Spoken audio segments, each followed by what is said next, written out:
اہم خبر دیں آپ کو، ڈسٹرکٹ اینڈ سیشن کورٹ اسلام آباد نے 5 اگست احتجاج پر گرفتار 7 پی ٹی آئی خواتین کارکنوں کی ضمانتیں منظور کر لی ہیں۔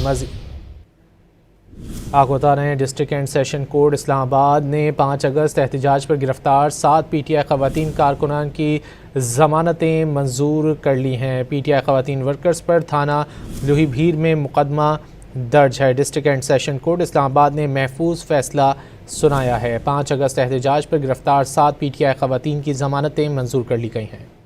اہم خبر دیں آپ کو، ڈسٹرکٹ اینڈ سیشن کورٹ اسلام آباد نے 5 اگست احتجاج پر گرفتار 7 پی ٹی آئی خواتین کارکنوں کی ضمانتیں منظور کر لی ہیں۔ آپ کو بتا رہے ہیں ڈسٹرکٹ اینڈ سیشن کورٹ اسلام آباد نے 5 اگست احتجاج پر گرفتار 7 پی ٹی آئی خواتین کارکنان کی ضمانتیں منظور کر لی ہیں۔ پی ٹی آئی خواتین ورکرز پر تھانہ لوہی بھیر میں مقدمہ درج ہے۔ ڈسٹرکٹ اینڈ سیشن کورٹ اسلام آباد نے محفوظ فیصلہ سنایا ہے۔ 5 اگست احتجاج پر گرفتار 7 پی ٹی آئی خواتین کی ضمانتیں منظور کر لی گئی ہیں۔